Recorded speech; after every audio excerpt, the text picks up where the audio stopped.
Hello students, welcome to my YouTube channel Sushma Rajgupta. हम लोग कर रहे हैं BCom fourth semester cost management, जिसमें हमारा चैप्टर चल रहा है कॉन्ट्रैक्ट कॉस्टिंग का। आज की वीडियो में हम लोग कॉन्ट्रैक्ट कॉस्टिंग का मीनिंग, ठीक है, उस किस तरह से कैलकुलेट करते हैं विद वन एग्जाम्पल करेंगे। आने वाली वीडियोस में कॉन्ट्रैक्ट कॉस्टिंग के और एग्जाम्पल्स करेंगे। अगर आप ने किसी भी सब्जेक्ट में ऑनलाइन पेड कोचिंग लेनी है तो आप मुझे इस नंबर पे कांटेक्ट कर सकते हैं। चलिए वीडियो शुरू करते हैं।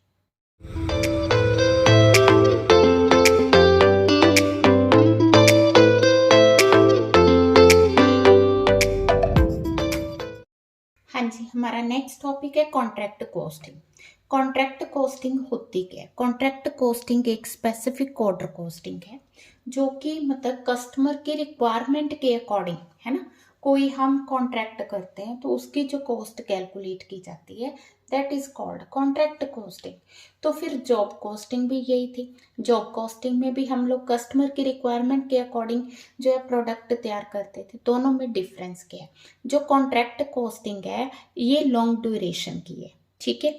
जॉब कॉस्टिंग एक पर्टिकुलर जॉब हमें मिली, हमने उसको किया, ठीक है, वो शॉर्ट पीरियड की यू कैन से, ठीक है। लॉन्ग पीरियड की कैसी है? जैसे हमने ब्रिजेस बनाने हैं, रोड बनानी है, डैम बनाने हैं, शिप बनाने हैं, तो इनके लिए जो कॉन्ट्रैक्ट किया जाता है उसकी कॉस्ट कैलकुलेट हम लोग कॉन्ट्रैक्ट कॉस्टिंग में करते हैं। अगर हमने कोई छोटा मोटा काम करना है particular requirement of the customer के अकॉर्डिंग, तो वो जॉब कॉस्टिंग है, ठीक है। तो ये जो मेथड है ज़्यादातर builders, civil engineer, contractors, constructional लोग यूज़ करते हैं, ठीक है। तो इसकी मेन फीचर्स क्या है? सबसे पहली फीचर यही है, जो कॉन्ट्रैक्ट होते हैं वो लॉन्ग ड्यूरेशन के हैं, ठीक है, मोर देन 1 ईयर के होते हैं। कॉस्ट यूनिट इनकी क्या है? कॉस्ट यूनिट है जिसके लिए हम कॉस्ट कलेक्ट करते हैं, कैलकुलेट करते हैं। तो सेपरेट कॉन्ट्रैक्ट अकाउंट इसमें बनाया जाता है। इसमें पार्टीज कितनी होती हैं? 2 ही पार्टीज हैं, एक वो जो कॉन्ट्रैक्टर है, एक वो जो कॉन्ट्रैक्टी है। कॉन्ट्रैक्टर जिसने कॉन्ट्रैक्ट पूरा करना है और कॉन्ट्रैक्टी जिसने पैसे दे के काम करवाना है। हायर प्रपोर्शन इसमें डायरेक्ट कॉस्ट का होता है। हाँ जी, इसमें जो इनडायरेक्ट कॉस्ट है ज़्यादातर कम होती है, small proportion of the contract cost है। तो लार्ज स्केल कॉन्ट्रैक्ट होता है तो इसमें कॉस्ट कंट्रोल करना मुश्किल है, ठीक है। इसमें जो कॉन्ट्रैक्टी है वो कॉन्ट्रैक्ट कंप्लीशन के अकॉर्डिंग ही पेमेंट करता है, ठीक है। अगर हम बात करें जॉब कॉस्टिंग और कॉन्ट्रैक्ट कॉस्टिंग, तो दोनों में डिफरेंस क्या है? हाँ जी, जो जॉब कॉस्टिंग है that is small in size but contract is big in size, ठीक है। जॉब कॉस्टिंग जो है वहीं पे की जाती है जहाँ पे जो है प्रोड्यूसर की वर्कशॉप है, जबकि कॉन्ट्रैक्ट कॉस्टिंग ज़्यादातर एट साइट होती है। जैसे रोड्स बनानी है तो जहाँ पे बनानी है वहाँ पे कॉन्ट्रैक्ट कॉस्ट कैलकुलेट की जाएगी। टाइम ऑफ कंप्लीशन जॉब जो है बहुत कम टाइम लेती है एज कंपेयर टू कॉन्ट्रैक्ट, ठीक है। Payment of price, selling price of job is paid after completion of the job, but in case of contract, क्योंकि कॉन्ट्रैक्ट एक से ज़्यादा सालों का होता है, तो इसके लिए हमें कैलकुलेट करना पड़ता है at the end of the year हमने कितना काम किया, उसके अकॉर्डिंग पेमेंट होती है, ठीक है। तो हैवी इन्वेस्टमेंट की बात करें तो वो कहता है कि जॉब कॉस्टिंग में इनिशियली हम लोग ज़्यादा इन्वेस्ट करते हैं, उसके बाद तो उन्हीं से काम चल जाता है। बट कॉन्ट्रैक्ट कॉस्टिंग में इनिशियली कोई ज़्यादा कॉस्ट नहीं लगती।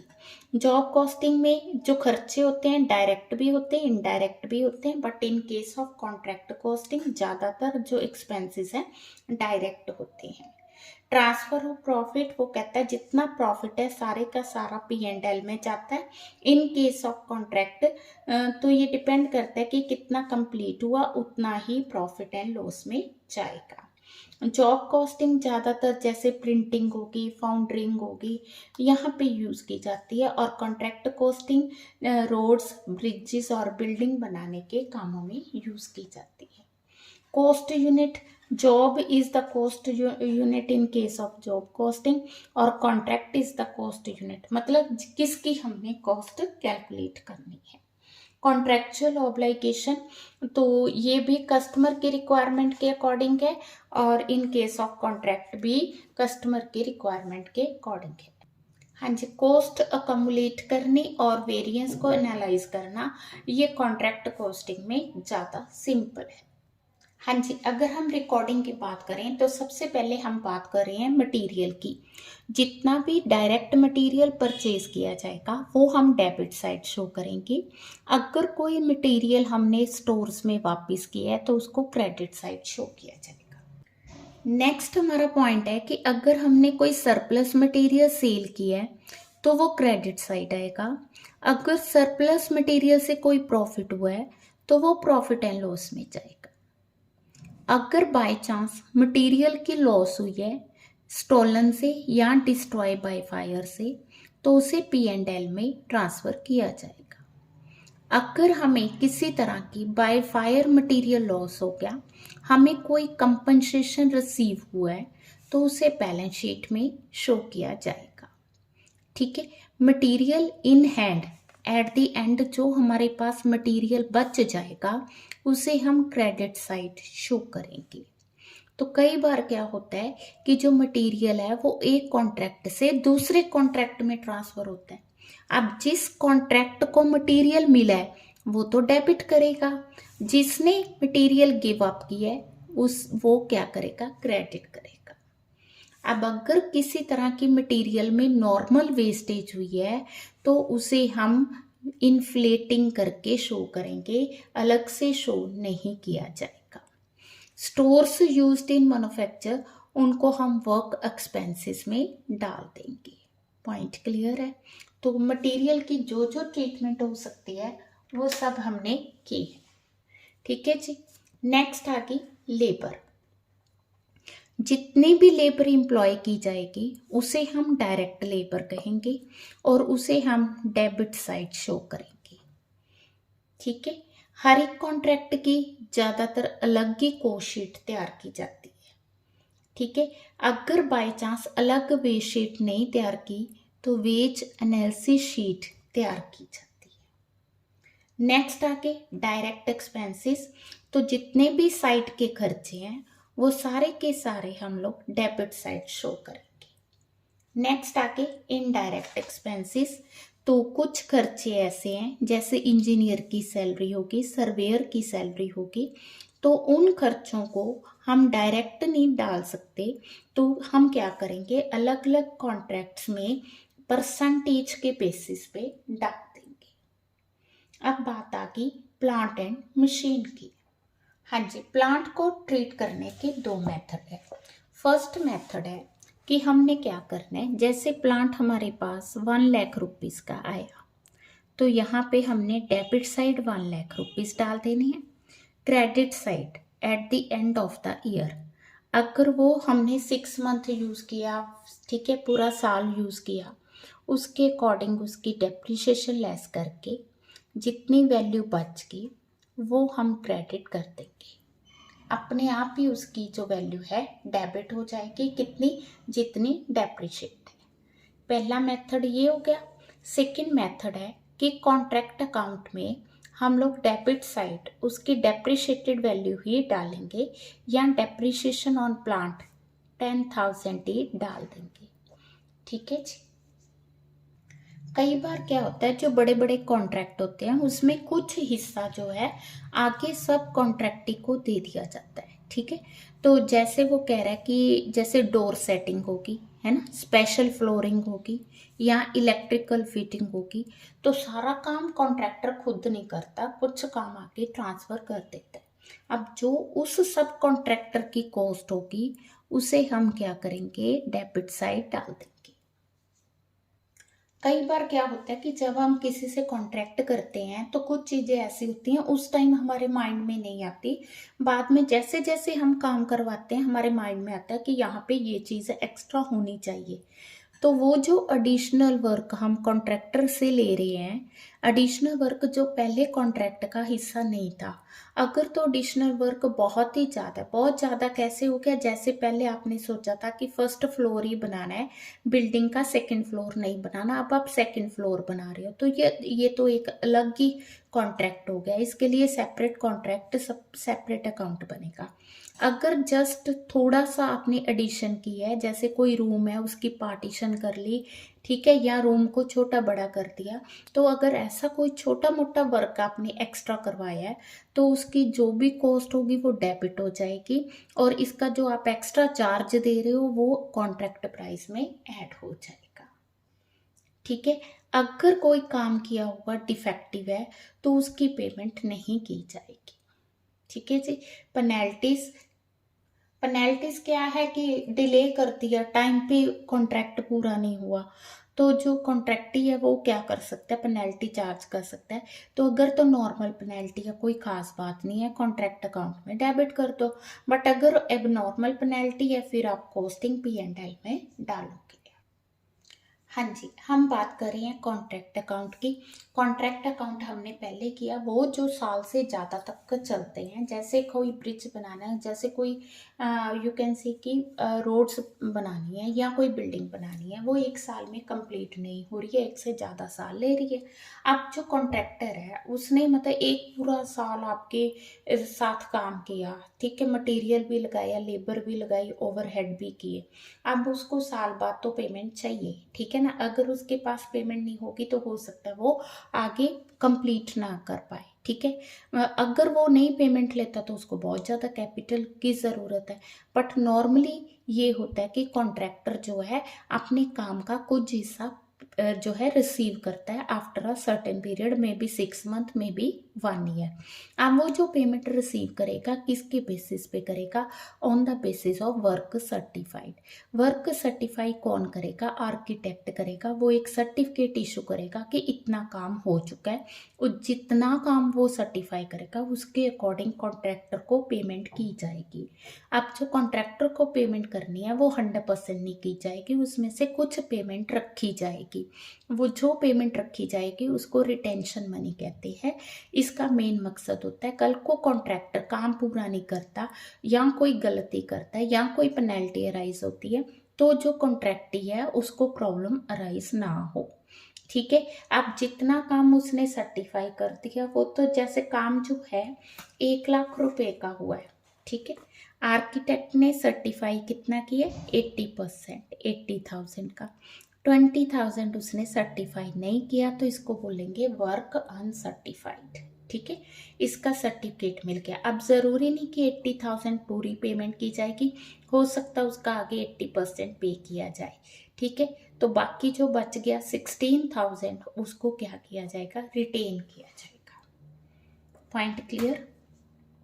अब चाहे वर्क सर्टिफाइड है चाहे अनसर्टिफाइड है, इसको हम credit side of contract account show करेंगे under the head work in progress. Point clear, ठीक है। कैसे कैलकुलेट करना है, जैसे यहाँ पे दिया हुआ है 4 लाख का कॉन्ट्रैक्ट प्राइस था, वर्क सर्टिफाइड 80% है, ठीक है। 4 लाख का 80%, वर्क सर्टिफाइड आ गया 4 लाख का 80%, इट इज 3,20,000। पॉइंट क्लियर, ठीक है। कैश रिसीव्ड 8 लाख है, 80% ऑफ वर्क सर्टिफाइड। अब हमें नहीं पता वर्क सर्टिफाइड कितना है, हमें इतना पता है कि जो 8 लाख रिसीव हुआ वो क्या है, वर्क सर्टिफाइड का 80%। तो वर्क सर्टिफाइड कितना हो गया, वर्क सर्टिफाइड 80,000 इंटू 100/80, ठीक है। 8 लाख है, सॉरी, तो ये आ गया 10 लाख, ठीक है। तो इस तरह से हम वर्क सर्टिफाइड कैलकुलेट करेंगे। हाँ जी, अगला हमारा पॉइंट है प्रॉफिट और लॉस ऑन इनकम्प्लीट बिजनेस। ये सारे मतलब पॉइंट समझने वाले हैं, अगर ये समझ आएंगे तो आप प्रैक्टिकल इजीली कर सकते हो, नहीं तो नहीं कर सकते, ठीक है। अब होता क्या है कि किसी कॉन्ट्रैक्ट को कंप्लीट होते 3 से 4 साल लगे, अब हुआ क्या कि प्रॉफिट तो हम तभी कैलकुलेट करेंगे जब 4 साल कंप्लीट होंगे, जब सारा कॉन्ट्रैक्ट कंप्लीट होगा, क्योंकि हो सकता किसी ना किसी तरह की प्रॉब्लम आ जाए, आने वाले सालों में मटेरियल का प्राइस बढ़ जाए, लेबर का प्राइस बढ़ जाए, हो सकता है वहाँ पे किसी तरह की कोई फॉल्ट हो जाए, किसी तरह की कोई पेनल्टी लग जाए। तो ये तो है नहीं कि हम लोग प्रॉफिट जो है पहले साल से ही कैलकुलेट करना शुरू कर देंगे, तो वो भी गलत होगा। पर अगर हम सिर्फ 4th ईयर में जाके प्रॉफिट कैलकुलेट करेंगे, पहले 3 साल नहीं करेंगे, वो भी गलत होगा। उससे क्या होगा कि जैसे कॉन्ट्रैक्टर एक बड़ी कंपनी है, उन्होंने आगे प्रॉफिट देना, डिविडेंड देना, बोनस देना, तो उसकी प्रॉब्लम आएगी। तो फिर हम लोग क्या करेंगे, हम लोग उसमें नोशनल प्रॉफिट कैलकुलेट करेंगे। नोशनल प्रॉफिट कैलकुलेट करने का तरीका है, जितना आपका वर्क सर्टिफाई हुआ है उसमें से कॉस्ट माइनस करके, cost of work not certified दोनों को माइनस करके जो आएगा उसे नोशनल प्रॉफिट कहा जाएगा। पहला केस, अगर आप लोगों का जो काम है अभी से 25% से कम हुआ है, 25% पूरा नहीं हुआ, तो आपने पहले साल कोई प्रॉफिट शो ही नहीं करना। ठीक है, अगर 25% से कम काम हुआ तो। ठीक है, अब अगर आप लोगों का काम 25% से लेके 50% तक हुआ है, तो जितने नोशनल प्रॉफिट है उसका 1/3 आप P&L में लोगे। अगर आपका काम 50% टू 90% हुआ है, तो आप 2/3 ऑफ नोशनल प्रॉफिट जो है वो लोगे। Point clear. अगर लेस देन 25% है तो क्या होगा, तो आपने प्रॉफिट शो ही नहीं करने। हाँ जी, एक एग्जांपल ले रही हूँ। इसमें हमें मटेरियल दिया है कितना, 1,20,000, और वेजेस दिए 1,64,400, प्लांट दिया है और बिजनेस चार्जेस। इन सबको हम क्या करेंगे, डेबिट करेंगे। अब उसने क्या लिखा है, उसने लिखा है जो प्लांट है वो 10% डेप्रिशिएट होगा। तो प्लांट हमारे पास है 20,000 का, 10% डेप्रिशिएट हो गया, तो इट इज़ ऑफ 18,000।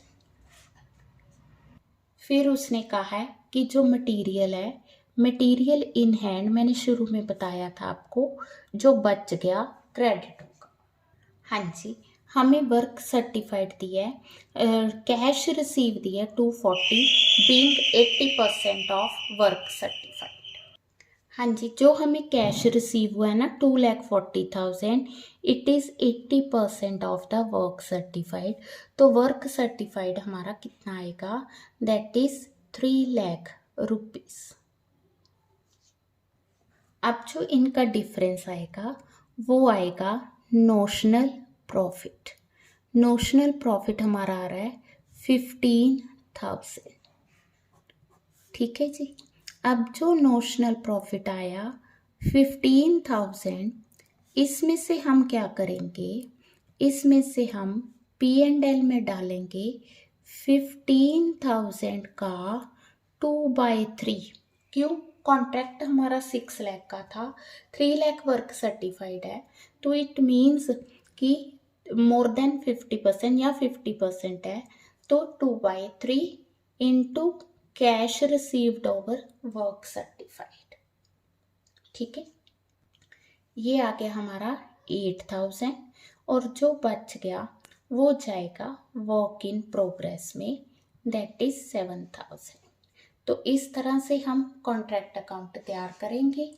ठीक है जी, तो नेक्स्ट वीडियोस में और क्वेश्चन करेंगे कॉन्ट्रैक्ट अकाउंट की ही। वीडियो अच्छी लगी वीडियो को लाइक करें, चैनल को अभी तक नहीं सब्सक्राइब किया तो ज़रूर सब्सक्राइब करें, ज़्यादा से ज़्यादा शेयर करें। Thank you.